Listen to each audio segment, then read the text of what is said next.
میں سے ہم کچھ نہ کچھ سنتے ہیں استنجے کا بیان۔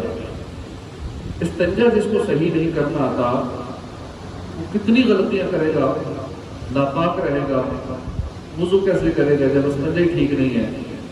تو ہمیں استنجے کا طریقہ اچھی طرح آنا چاہیے۔ استنجا خانے میں جنات رہتے ہیں، استنجا خانے میں شیاطین رہتے ہیں، ان کا گھر استنجا خانوں میں ہوتا ہے۔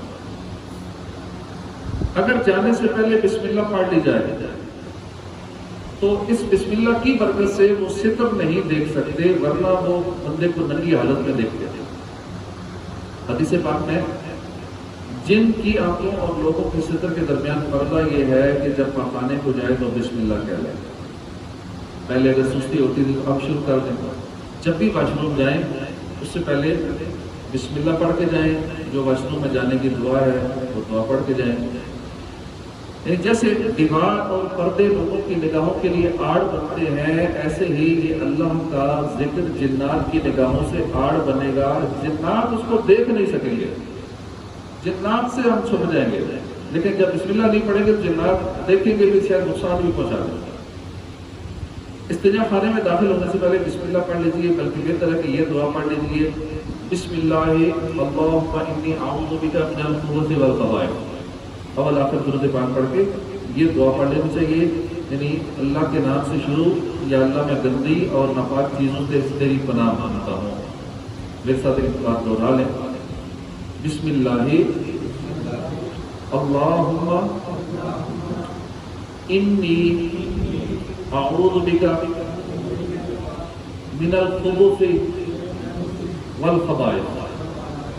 من الخبث سین نہیں ہے، 3 نقطوں والا خا، من الخبث والخبائث۔ یہ دعا ہے استنجا خانے میں، یہ لازمی پڑھ لیا کریں تاکہ جنوں سے، چڑیلوں سے، ان نقصان دینے والی چیزوں سے ہم محفوظ رہ سکیں۔ پھر اندر جاتے ہوئے الٹا قدم پہلے اندر رکھیے، سر ڈھانپ کر استنجا خانہ میں جائیے، ننگے سر جانا منع ہے۔ جب پیشاب کرنے یا قضائے حاجت کے لیے بیٹھے ہیں تو منہ اور پیٹھ دونوں میں سے کوئی بھی قبلے کی طرف نہ ہو۔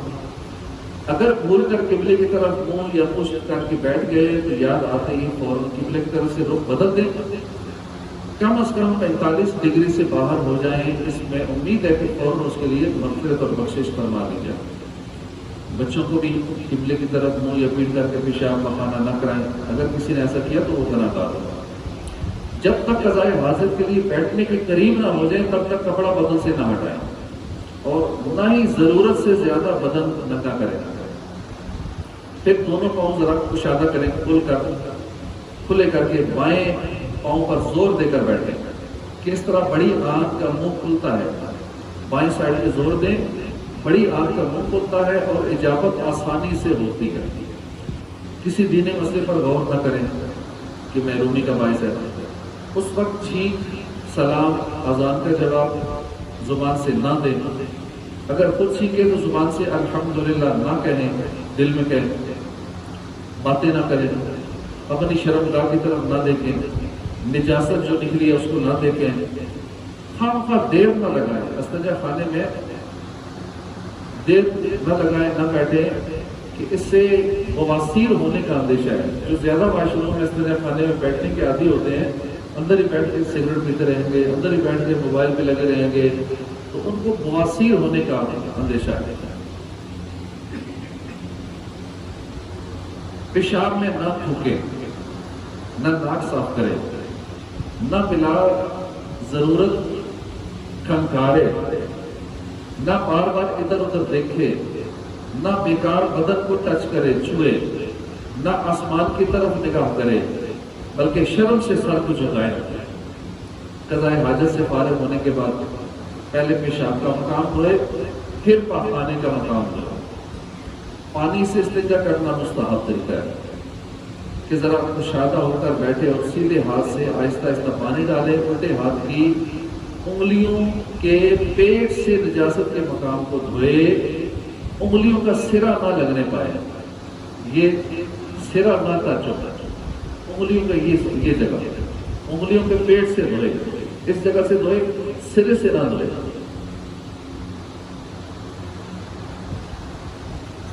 اور پہلے بیچ کی انگلی اونچی رکھے، بیچ کی انگلی کو تھوڑا اونچا رکھے، پھر اس کے برابر والی، اس کے بعد چھوٹی انگلی کو اونچا رکھے، لوٹا اونچا رکھے کہ چھینٹے نہ پڑے۔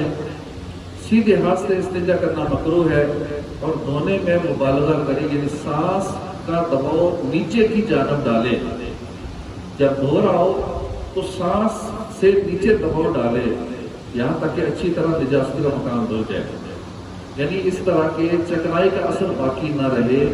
اگر زوردار ہو تو پھر مبالغہ نہ کرے، اگر روزہ رکھا ہو تو پھر مبالغہ نہ کرے۔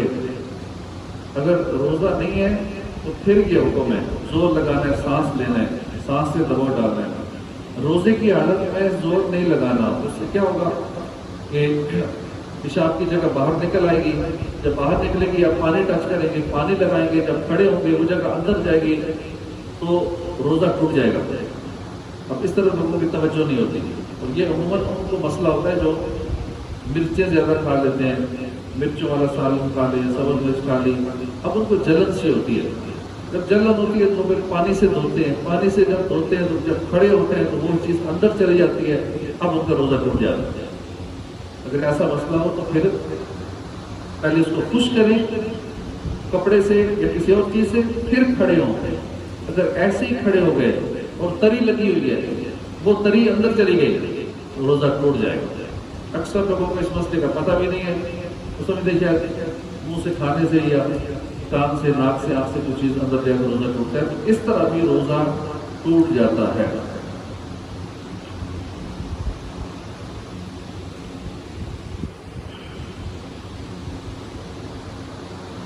اچھی طرح نجاست کے مقام کو دھونا ہے۔ جب باہر نکلیں، اچھا طہارت حاصل کرنے کے بعد ہاتھ بھی پاک ہو گئے لیکن بعد میں صابن وغیرہ سے دھو لیں تو اچھی بات ہے۔ جب باہر نکلیں تو پہلے سیدھا قدم، اندر گئے تھے تو پہلے الٹا قدم، جب استنجا خانے سے باہر نکلیں تو پہلے سیدھا قدم باہر نکالیں۔ اب باہر نکلنے کے بعد یہ دعا پڑھے، اول آخر درود شریف پڑھے، اس کے بعد یہ دعا پڑھے، الحمدللہ الذی اذھب عنی الاذى وعافانی۔ یہ دعا ہے باہر نکلنے کی، میرے ساتھ ایک بار دوہرا لیں، الحمدللہ الذی اذھب عنی الاذى وعافانی، یعنی اللہ پاک کا شکر ہے جس نے مجھ سے تکلیف دہ چیز کو دور کیا اور مجھے عافیت بخشی۔ بہتر یہ کہ ساتھ میں یہ دعا بھی ملا لیں، اس طرح دو حدیثوں پر عمل ہو جائے گا۔ غفرانک، میں اللہ پاک سے مغفرت کا سوال کرتا ہوں، یہ بھی پوری دعا ہے۔ غفرانک، یہ باہر نکلنے کی دعا ہے، آسان سی ہے، شاید سی ہے۔ آگے پیچھے سے جب نجاست نکلے تو ڈھیلوں سے استنجا کرنا سنت ہے، اگر صرف پانی ہی سے طہارت کر لیے تو بھی جائز ہے، مگر مستحب یہ کہ ڈھیلے لینے کے بعد پانی سے طہارت کرے۔ آگے اور پیچھے سے پیشاب پخانے کے سوا کوئی اور نجاست نکلی، مثلا خون نکلا، پیپ وغیرہ نکلی، یا اس جگہ سے خارج سے نجاست لگ جائے، اس جگہ خارج سے نجاست لگ جائے تو بھی ڈھیلے سے صاف کر لینے سے طہارت ہو جائے گی، جبکہ اس جگہ سے باہر نہ ہو، مگر دو ڈالنا مستحب ہے۔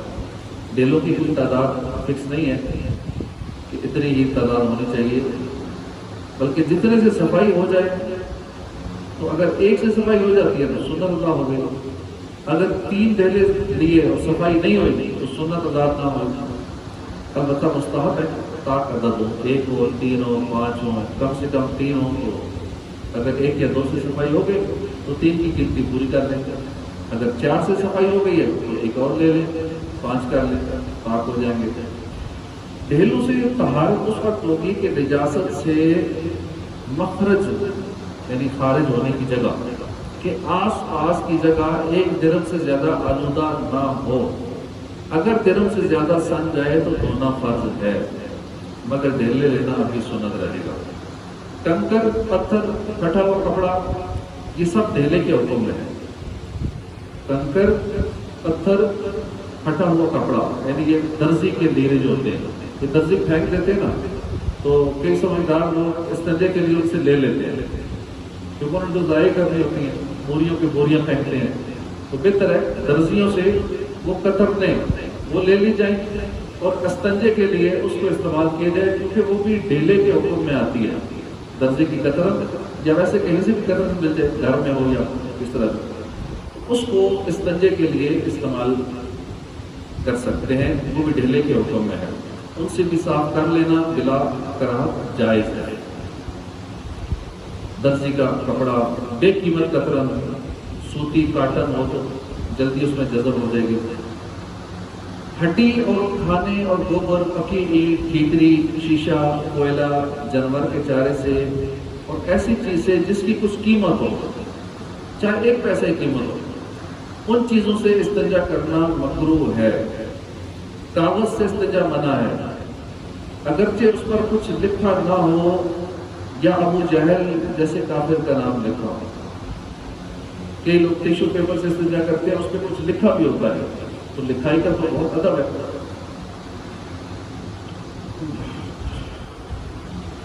دائیں ہاتھ سے استنجا کرنا مکروہ ہے، اگر کسی کا بایاں ہاتھ بیکار ہو گیا اب جائز ہے دائیں ہاتھ سے۔ جس ڈیلے سے ایک پر استنجا کر لیا اسے دوبارہ استعمال کرنا مکروہ ہے، مگر دوسری کروٹ اس کی صاف ہے تو اسے استعمال کر سکتے ہیں۔ مرد کے لیے پیچھے کے مقام کے لیے ڈھیلوں کے استعمال کا طریقہ یہ ہے کہ گرمی کے موسم میں پہلا ڈھیلا آگے سے پیچھے، دوسرا پیچھے سے آگے، تیسرا آگے سے پیچھے۔ سردیوں میں پہلا ڈھیلا پیچھے سے آگے، دوسرا آگے سے پیچھے، تیسرا پیچھے سے آگے لے جائیں۔ 5 ڈھیلے داہنی جانب رکھنا اور بعد میں کام میں لانے کے بائیں طرف ڈال دینا، اس طرح پر کہ جس رخ میں نجاست لگی ہو نیچے مستحب ہے۔ ٹوائلٹ پیپر کے استعمال کی علماء نے اجازت دی ہے، کیونکہ یہ اسی مقصد کے لیے بنائے جاتے ہیں اور لکھنے میں کام نہیں آتے، البتہ بہتر مٹی کا ڈھیلا۔ اگر خدا نخواستہ آپ کے گھر کے استنجا خانے کا رخ غلط ہے، یعنی بیٹھتے وقت قبلہ کی طرف منہ یا پیٹھ ہوتی ہے، تو اس کو درست کرانے کی فوراً ترکیب کیجیے، مگر یہ ذہن میں رکھیے کہ معمولی سا ترچھا کرنا کافی نہیں ہے۔ WC اس طرح ہو کہ بیٹھتے وقت یا پیٹھ قبلہ سے 45 ڈگری کے باہر رہے، جیسے قبلہ اس طرف ہے تو اب یوں ہونا چاہیے، قبلہ کا ادھر ہے، منہ ایسے ہونا چاہیے، 45 ڈگری کے اندر نہیں ہونا چاہیے، اس سے باہر ہو، یوں ہو جائے تو بہتر ہے۔ جس طرح یہ صفیں اس طرح منہ کر کے بیٹھیں گے تو یہ بہتر ہے۔ آسانی اسی میں ہے کہ قبلہ سے 90 ڈگری پر رخ رکھیے، یعنی نماز کے بعد دونوں بار سلام پھیرنے میں جس طرح رخ ہوتا ہے، جیسے یہ صف پڑی ہوئی ہے، سلام ادھر پھیرتے ہیں ادھر پھیرتے ہیں، یہ پوری یوں صف ہے تو سیٹ کا رخ اس طرح ہونا چاہیے۔ قضاء حاجت کا اسلامی طریقہ یہ ہے، حضرت سراقہ بن مالک فرماتے ہیں ہمیں تاجدار رسالت صلی اللہ علیہ وسلم نے حکم دیا کہ ہم رفع حاجت کے وقت بائیں پاؤں پر وزن دیں، الٹے پاؤں پر وزن دیں، الٹا پاؤں اس طرف وزن دیں، اور دایاں پاؤں کھڑا رکھیں۔ رفع حاجت کے وقت اکڑوں بیٹھ کر سیدھا پاؤں کھڑا، یعنی اپنی اصلی حالت پر نارمل رکھ کر بائیں الٹے پاؤں پر وزن دینے سے بڑی آنکھ جو کہ الٹی طرف ہوتی ہے اور اسی میں فضلہ ہوتا ہے، اس کا منہ اچھی طرح کھل جاتا ہے اور بآسانی فراغت ہو جاتی ہے، پیٹ اچھی طرح صاف ہو جاتا ہے، اور جب پیٹ صاف ہو جائے گا تو بہت ساری بیماریوں سے بھی تحفظ حاصل ہو جائے گا۔ اسی طرح اس طبرہ کے بارے میں ہم نے کل بھی سنا تھا کہ جن کو قطرے کی بیماری ہے کہ ان کے اندر کوئی نہ کوئی قطرہ اٹکا رہتا ہے، جیسے وضو کر لیتے ہیں پھر قطرہ نکل آتا ہے، کہیں کو بیماری بھی ہو سکتی ہے، کسی وجہ سے بھی ایسا ہو سکتا ہے، تو ان کے لیے ضروری ہے کہ وہ استبراء کریں، یعنی یا تو زور زور سے سانس لیں یا تیز تیز واک کریں، چلیں یا چڑھائی چڑھیں، یعنی جس طریقے سے بھی ان کا وہ قطرہ نکل سکتا ہے نا، وہ عمل ان کے لیے کرنا استبراء کہلاتا ہے۔ تو ایسا عمل کر لیا جائے تاکہ بار بار کپڑے خراب نہ ہوں، بار بار استنجا وضو نہ کرنا پڑے، تو بہتر ہے استبراء کر لیں اگر ایسا خطرے کا پرابلم ہے۔ وضو کا بیان، وضو کے متعلق قرآن پاک میں اللہ کریم ارشاد فرماتا ہے یا ایھا الذین آمنوا اذا قمتم إلى الصلاة فاغسلوا وجوهكم وأيديكم إلى المرافق وامسحوا برؤوسكم وأرجلكم إلى الكعبين. اے ایمان والو، جب نماز کو کھڑے ہونا چاہو تو اپنا منہ دھو، کونیوں تک ہاتھ دھو، سروں کا مسح کرو، گھٹنوں تک پاؤں دھو. اس آیت میں وضو کے فرائض بیان کیے گئے. پہلا فرض کیا بیان ہوا ہے؟ پہلا فرض وضو کا کیا ہے؟ چہرہ دھونا. چہرہ کہاں سے کہاں تک ہوتا ہے؟ جہاں سے بال آدمی ہوتے ہیں وہاں سے لے کر تھوڑی کے نیچے ایک کان کی لو سے دوسرے کان کی لو تک، اس کے درمیان جتنا ایسا وہ چہرہ. لوگ عموماً بہت سارا حصہ چھوڑ دیتے ہیں، جیسے یہ جگہ اس لو کے اندر اور ان بالوں کے پیچھے، یہ بیچ کی جگہ چھوڑ دیتے ہیں. پانی آگے سے ڈالتے ہیں، یہ جگہ خشک رہ جاتی ہے یا پھر خالی گیلی ہوتی ہے، یعنی پانی بہتا نہیں ہے. دھونے کی ڈیفینیشن یہ ہے کہ 2 قطرے پانی کے اس حصے سے گزر جائیں، بہہ جائیں، اسے کہتے ہیں دھونا. خالی مل لیا، گیلا کر لیا، اس سے دھونا نہیں کہلاتا، فرض ادا نہیں ہوتا. چہرہ دھونا، کونیوں سمیت دونوں ہاتھوں کا دھونا، کونیوں سمیت کونیوں تک دھوتے ہیں، ایسے کرتے ہیں، پانی سیدھا نیچے نکل جاتا ہے. اور وہ بھی سائڈوں سے یہ جگہ خشک رہنے کا پھر بھی اندیشہ ہوتا ہے.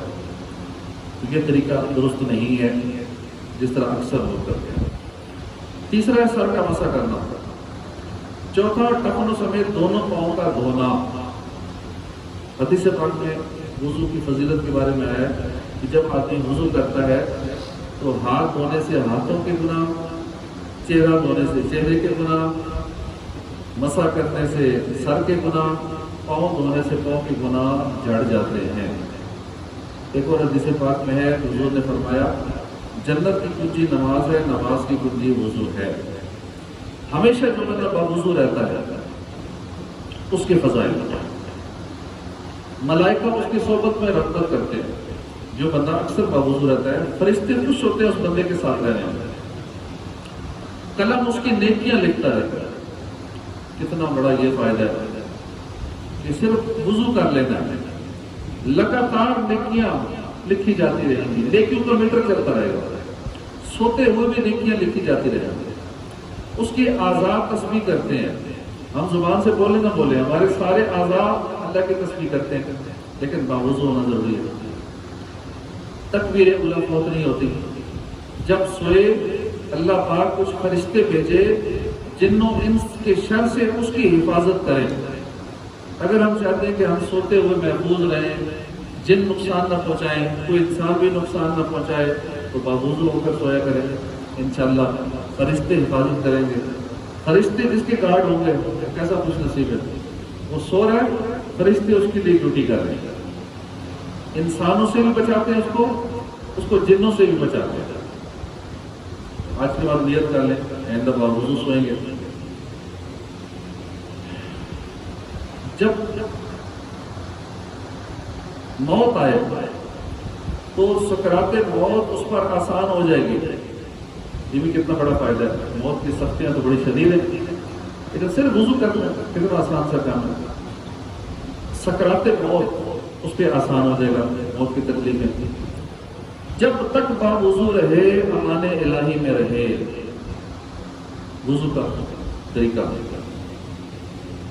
پہلے نیت کریں، بسم اللہ پڑھیں، مسواک کریں، پانی اچھی طرح مل لیں. خاص کر سردیوں میں یہ ضروری ہے، پانی کو مل لینا. پورے چہرے پہ مل لیں، بازو پہ مل لیں، پاؤں مل لیں. پہلے ہاتھ پہنچوں تک 3 بار دھوئیں، 3 بار کلی کریں، 3 بار سونگھ کر پانی چڑھائیں. لوگ خالی پانی پھینک دیتے ہیں ناک کے اندر، ایسے پھینک دیتے ہیں. کیوں پھینکنے کی بجائے سونگیں. یہاں پانی رکھ کے ناک اس میں ڈبو کے اوپر سونگیں تاکہ پانی یہاں تک چڑھ جائے. اور احتیاط سے کریں کہ دماغ تک بھی نہ چڑھ جائے کیونکہ نقصان دہ ہے. تو سن کر تھوڑا سا چلانا ہے، یہیں تک چلانا ہے.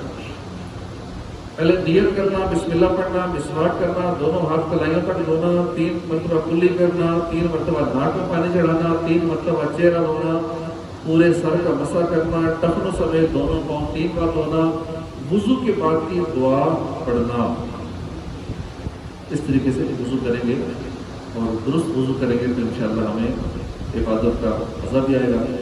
اسی طرح وضو کی سنتیں ہیں، نیت کرنا سنت ہے، بسم اللہ پڑھنا سنت ہے، دونوں ہاتھوں سے تک 3 بار ہونا چاہیے، یہ سنت ہے۔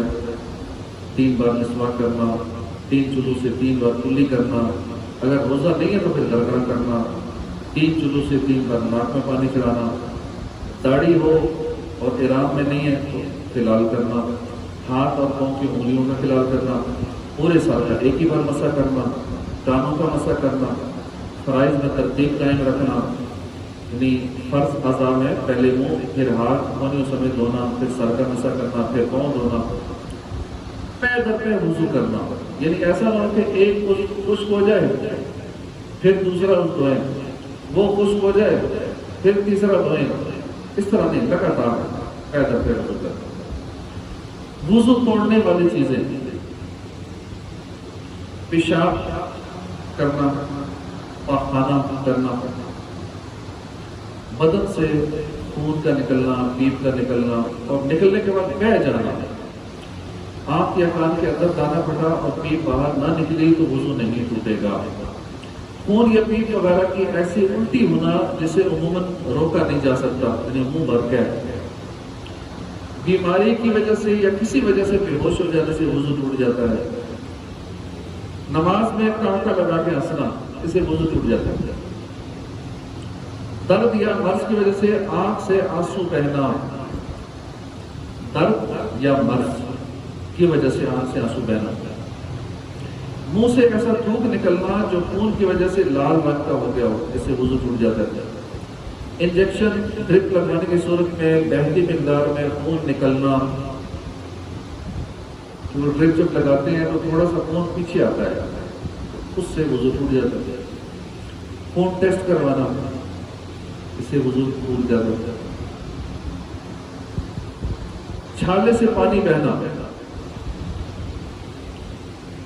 آنکھ یا کان کے اندر چھالا ہوا اور پانی باہر نہیں نکلا تو وضو نہیں ٹوٹا۔ غفلت کی نیند اس طرح سونا کہ دونوں سرین جمے ہوئے نہ ہوں، مرد عورت کے آگے یا پیچھے والی جگہ سے کسی بھی چیز کا نکلنا، اس سے وضو ٹوٹ جاتا ہے۔ وضو کرتے وقت نیت کیا کرنی چاہیے؟ آپ نیت سن لیں۔ وضو پر ثواب پانے کے لیے حکم الہی بجا لانے کی نیت سے وضو کرنا ضروری ہے، ورنہ وضو تو ہو جائے گا مگر ثواب نہیں ملے گا۔ ثواب پانے کے لیے اور حکم الہی بجا لانے کے لیے وضو کیسے کرنا ہے، کیوں کرنا ہے، نیت کیا ہونا چاہیے؟ ثواب پانے کے لیے اور اللہ کے حکم الہی بجا لانے کے لیے۔ داڑھی دھونے کا کیا حکم ہے وضو میں یا غسل میں؟ داڑھی خواہ گھنی ہو یا ہلکی ہو، غسل فرض ہونے کی صورت میں اس کے ہر بال کا نوک سے لے کر جڑ تک کھال سمیت دھونا فرض ہے۔ البتہ وضو میں چہرے کی حدود میں داڑھی کے بال گھنے نہ ہوں، یعنی بالوں کی جڑیں اور کھال بھی ظاہر ہوتی ہو تو اب چہرے کی حد میں موجود داڑھی کے بال کھال دھونا فرض ہے، اور جو بال چہرے کی حدود سے نیچے ہوں ان بالوں کا دھونا فرض نہیں ہے، ان کا مسح سنت ہے، دھونا مستحب ہے۔ اگر داڑھی کے بال گھنے ہوں کہ گھنے پن کی وجہ سے بالوں کی جڑیں اور کھال نظر نہ آتی ہو، اب بالوں کی جڑیں اور کھال کا دھونا فرض نہیں، بالوں کا دھونا فرض ہے، جڑوں کا کھال کا دھونا فرض نہیں ہے، خالی بالوں کا دھونا فرض ہے۔ اور اگر کچھ حصے میں گھنے بال ہیں کچھ ہلکے ہیں تو جہاں گھنے ہیں وہاں بال، اور جہاں چدرے ہیں اس جگہ جلد کا دھونا فرض ہے۔ نماز جنازہ کے وضو سے دیگر نمازیں پڑھ سکتے ہیں یا نہیں؟ عوام میں مشہور ہے کہ جنازے کے وضو سے دیگر نمازیں نہیں پڑھ سکتے، کیا درست ہے؟ نماز جنازہ کے وضو سے بلا شبہ دیگر تمام نمازیں فرض، واجب، نفل، سنت پڑھ سکتے ہیں، اس میں کوئی حرج نہیں۔ تو عوام میں جو بات مشہور ہے یہ بے اصل ہے، غلط بات ہے۔ اعلیٰ حضرت سے سوال ہوا تھا، فرماتے ہیں یہ مسئلہ کہ جو حال میں مشہور ہے، جاہلوں میں مشہور ہے کہ جنازے کے وضو سے اور نمازیں نہیں پڑھ سکتے، یہ بالکل باطل ہے، بے اصل ہے۔ مسئلہ صرف اس قدر ہے کہ اگر نماز جنازہ قائم ہوئی اور بعض اشخاص آئے، تندرست ہیں، پانی موجود ہے، مگر وضو کریں تو نماز ہو چکے گی اور نماز جنازے کی قضا نہیں ہے، نہ ایک میت پر 2 نمازیں ہیں۔ اس مجبوری میں انہیں اجازت ہے کہ وہ تیمم کر کے نماز میں شریک ہو جائیں۔ اس تیمم سے نماز نہیں پڑھ سکتے۔ کہیں نماز جنازہ ہو رہی ہے، قریب پانی نہیں ہے، آپ پانی کی طرف جائیں گے ادھر سے نماز جنازہ نکل جائے گا، ادھر ہی تیمم کریں، قریب مٹی نظر آ جائے گی، اس پہ جلدی تیمم کیا، آدھا منٹ لگتا ہے تیمم کرنے میں، نماز جنازہ پڑھ لیں۔ اب نماز پڑھنی ہے تو پھر وضو کرنا پڑے گا، نہ قرآن کو چھو سکتے ہیں اس تیمم سے۔ یہ تیمم حالت صحت اور وجود ماں کے خاص عذر کے لیے کیا گیا تھا، جو اس نماز جنازہ تک محدود تھا۔ دیگر جو کام ہے ان کے لیے وہ تیمم کافی نہیں رہے گا۔ تو عوام نے اسی کھینچ تان کے مسئلے کو ادھر کر لیا کہ نماز جنازہ کے وضو سے باقی نمازیں نہیں پڑھ سکتے۔ اصل مسئلہ یہ تھا کہ جس نے تیمم کر کے تیمم والے وضو سے نماز جنازہ پڑھی، اس وضو سے نماز نہیں پڑھ سکتے، نہ قرآن کو چھو سکتے۔ اور بھی اس کی کافی مسائل وضو کے حوالے سے انشاءاللہ اگلے 10 میں سنیں گے۔ اللہ پاک ہمیں صحیح وضو استنجا کرنے کی توفیق عطا فرمائے، آمین بجاہ نبی الامین صلی اللہ علیہ وسلم۔